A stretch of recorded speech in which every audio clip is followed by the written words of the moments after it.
Bismillahirrahmanirrahim. Elhamdülillahi Rabbil alemin. Vessalatu vesselamu ala eşrefil enbiyai vel mursalin nebina Muhammed ve ala alihi ve ashabihi ecma'in. Allahümme la ilme li illa ma allamtani ve allimni bima yenfa'uni ve zidni ilma ve ba'd. Bugünkü dersimiz Sırat Körpüsü hakkında olacaq. Sırat Körpüsü məşhur bir şeydir. Sırat Körpüsünü demək olar ki, müsəlmanların hamısı eşidib. İmam İbn-i Qudam rahmehullah Lum'atul İ'tiqad kitabında bunu da əqidə məsələlərinin mühüm məsələlərini hesab edir. Sırat Körpüsü. Hər hansı bir şey şəriətdə, hər hansı bir şeyin şəriətdə bəyanı varsa, onun əhəmiyyəti bəyanının genişliyinə görədir. Başqa bir ifadə ilə, hər hansı bir şey geniş şəkildə açıqlanıbsa şəriətdə, o şeyin özəlliklə əhəmiyyətinə dəlalət edir.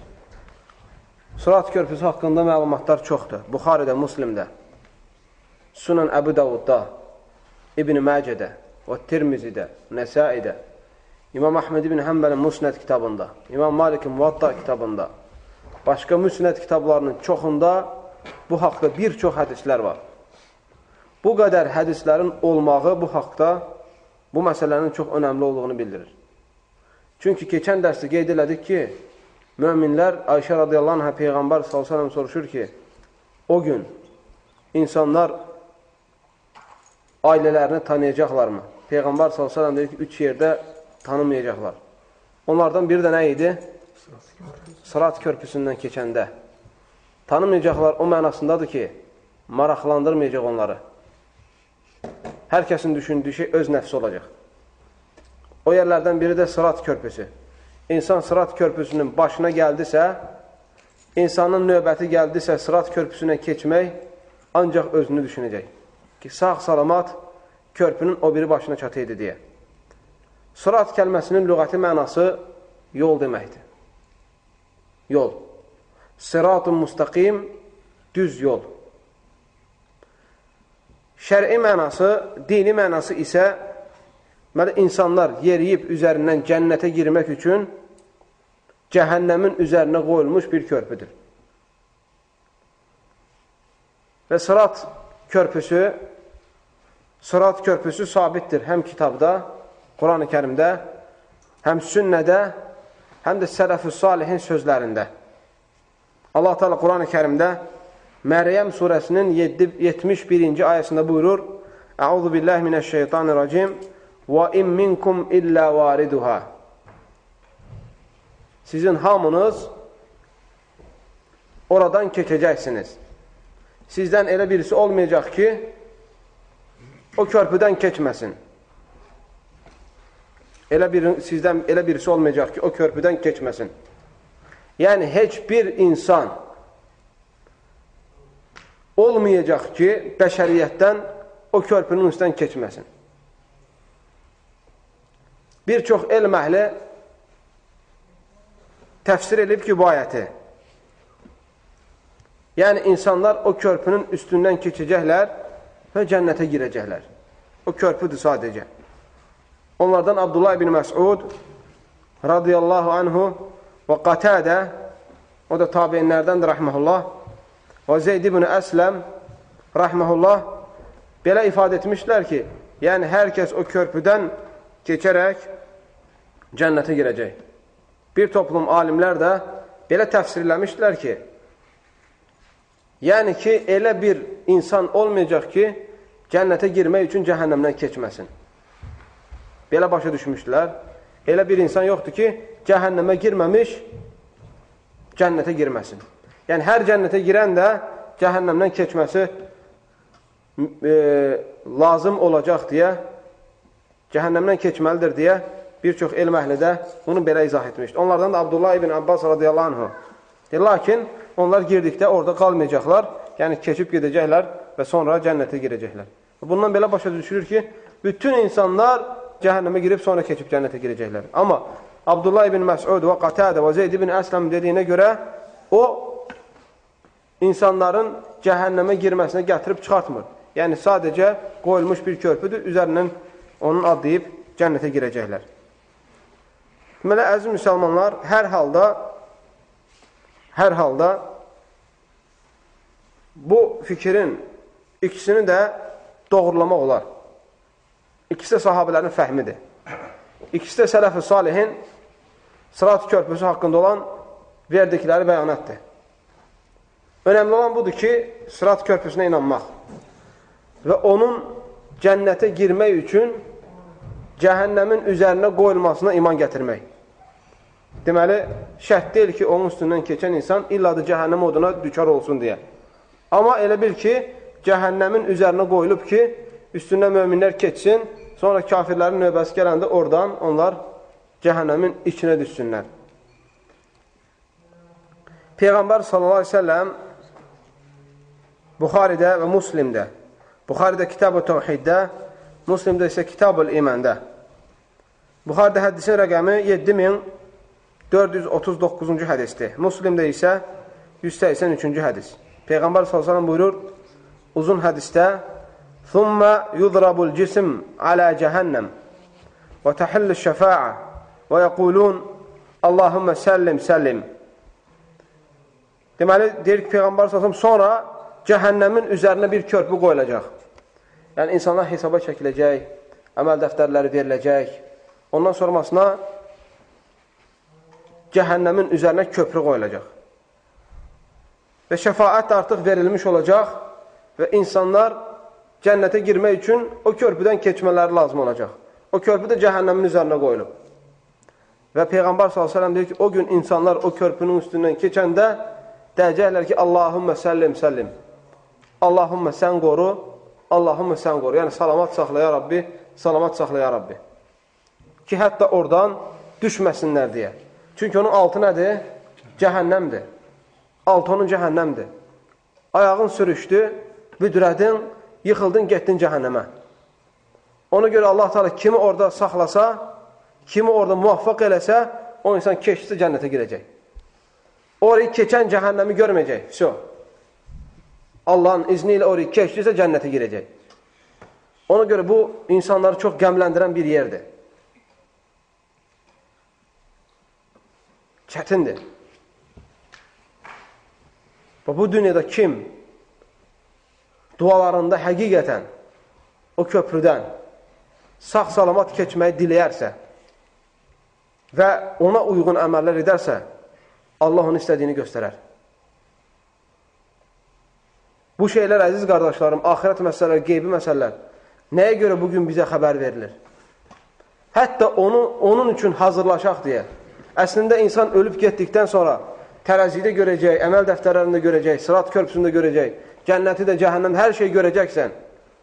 Lakin Allah bəri başdan bunları bizə niyə başa salır? Ona görə ki, hətta hazırlaşaq deyə.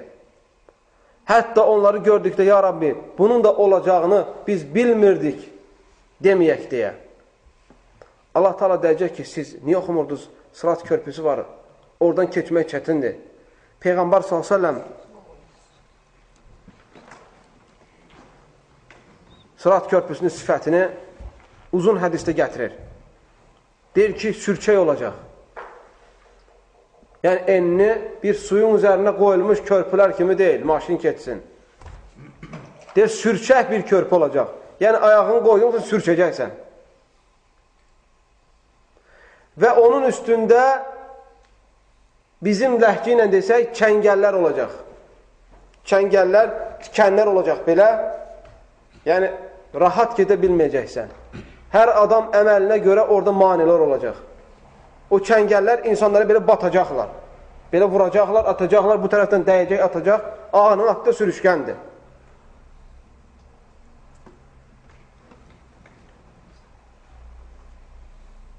Buxarıda gəlir bunun bu barədə uzun hədisdə və həmçinin Muslimdə. Və həmçinin Buxarıda gəlir və Muslimdə Əbu Hurayranın hədisindən Peyğəmbər s.ə.v deyir ki, onun üzərində çəngəllər olacaq, çəngəllər. Tikən kimi. Yəni, çox iti, ülgüc kimi batacaqlar. Küt olmayacaq. Lakin, qayrə ənəhə lə yələm qadra idamıha illallah yaxtifun nası bi əməlihim. Lakin, o çəngəllərin, o tikənlərin böyüklüyünü sadəcə Allah bilir. Və o çəngəllər və tikanlar insanları əməllərinə görə götürəcəklər. Əməllərinə görə o tikənlər insanlara zərər verəcəklər. Salih insan nə qədər salih insan olsa, savabları çox olan insan olsa, nə qədər insan Allaha imanı möhkəm olan insan olsa, o qədər onlara toxunmayacaq o tikənlər. O çəngəllərdən insan salamat gəzəcək və Allah Teala o insanın ağının altını sürükməkdən qoruyacaq. Amma nə qədər insan bərbat olsa, günahlar içində boğulsa, Allahın şəriətini taftalasa, kitab və sünnəti qırağa atıb öz nəfsini özünə hakim etsə, o qədər o çəngəllər ona toxunacaq və ayağın altındakı sürüşkənlikdən canını qutara bilməyəcək. Sahih Müslimdə gəlir, Əbi Səid radiyallahu anhın hədisindən deyir ki, mənə belə çatdı ki, Peyğəmbər s.ə.v sözündən deyir, o saçdan daha iti olacaq, daha nazik. Saçdan daha nazik olacaq. Görmək də çətin olacaq onu. Və bıçaqdan ağzı daha it olacaq. Təsəvvür elə, o 50 metroluk bir körpü deyil, üstündə rahat-rahat gedəsən. İti kəsən, sürükən özü də kəsir. Və nazikdir, tükdən daha nazik. Xançaldan daha iti. Üstündə çəngəllər, üstü də sürükən. Keçmək rahat deyil. Üstdən aşıb cənnətə girmək rahat deyil. O gün möminlərlə münafiqlər və yaxud kafirlər ortaya çıxacaqlar. Sənə heç kəsi kömək eləməyəcək. Kimsə sənin gəlib qolundan tutub deməyəcək, gəl səni keçirin bu körpüdən. Xeyr, sənə fayda verən o gün əməllərin olacaq. Şəriətə bağlılığın olacaq. Əməllərin hamısını kitaba, sünnətə uyğun etməyin olacaq. Nəfsin, istəklərin, bu şeylər heç bir sağ fayda verməyəcək. Ona görə sələflər həmişə çalışarlardı ki, əməli elmə bağlasınlar. Elmsiz əməl, əziz qardaşlarım, küləkli bir havada olan külə bənzəyir. Həcmi böyük görünür, amma külək gəldikdə hamısı uçub gedir. Gücü olmur. Elmsiz insanlar da belədir. Bir şübhə gəlsə, insanı süpürüb aparır. İçindən çıxarda bilmir.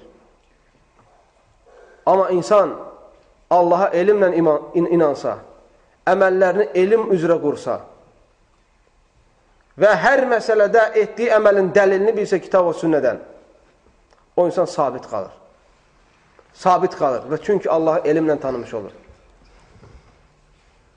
Amma Allahı adətlə tanımış olsalar, cəmaat namaz qılır, mən də qılıram. Cəmaat oruç tutur, mən də oruç tuturam.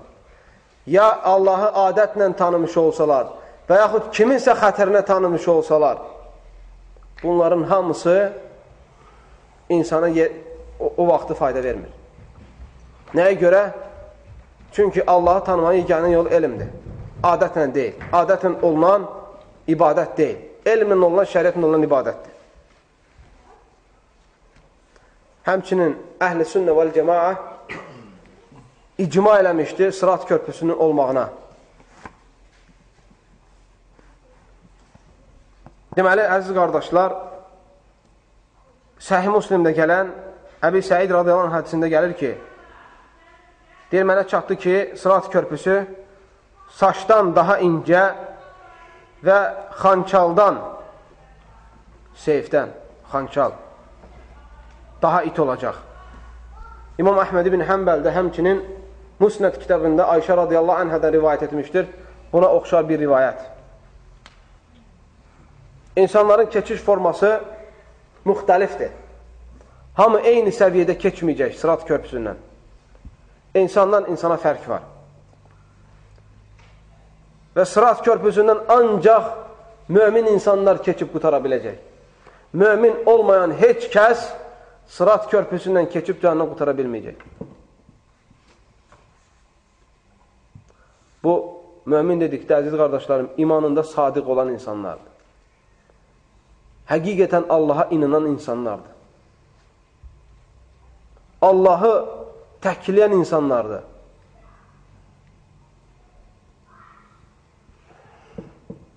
Və möminlərin oradan keçiş sürəti əməllərinə görə olacaq.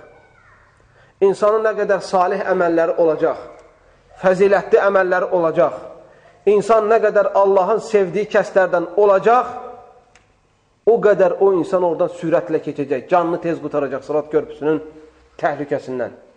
O qədər. Əbi Səid radiyallahu anh deyir ki, Peyğəmbər s.ə.v rivayət etdiyi hədistə, Fəyəmurrul mu'minun kədarfil ayn. O gün möminlərdən bir toplum göz qıprımı kimi keçəcəklər. Bir gözü açıb yumanda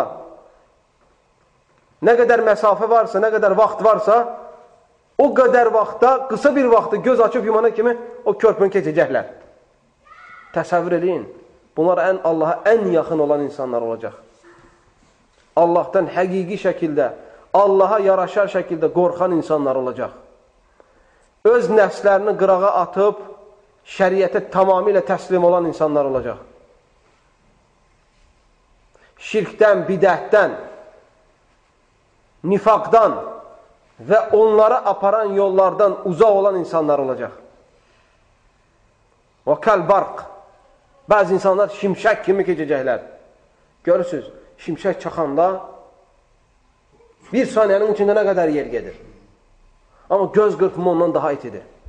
İkinci sürət şimşəyin sürətidir. Bəzi müsəlmanlar o şimşək kimi keçəcəklər. Və kərrih. Bəziləri külək kimi, külək əsən kimi, onun sürətində olan kimi keçib gedəcəklər.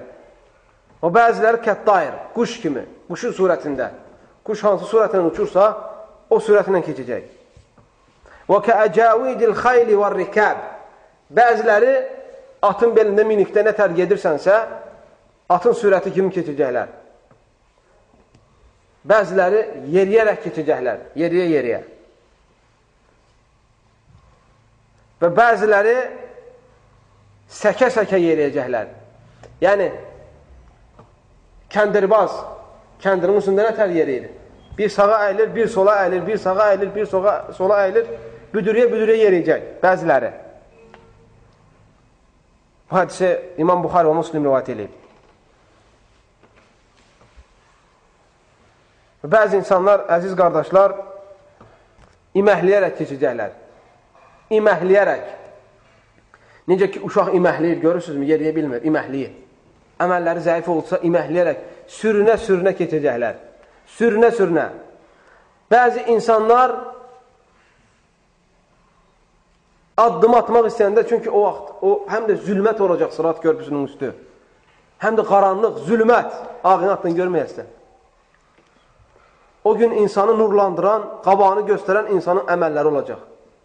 Nə qədər əməllərin bol olacaqsa, nə qədər əməllərin Allaha xoş gedən salih əməllərin çox olacaqsa, o qədər qabağın, arxan nurlanacaq və getdikcə sənə nur verəcək.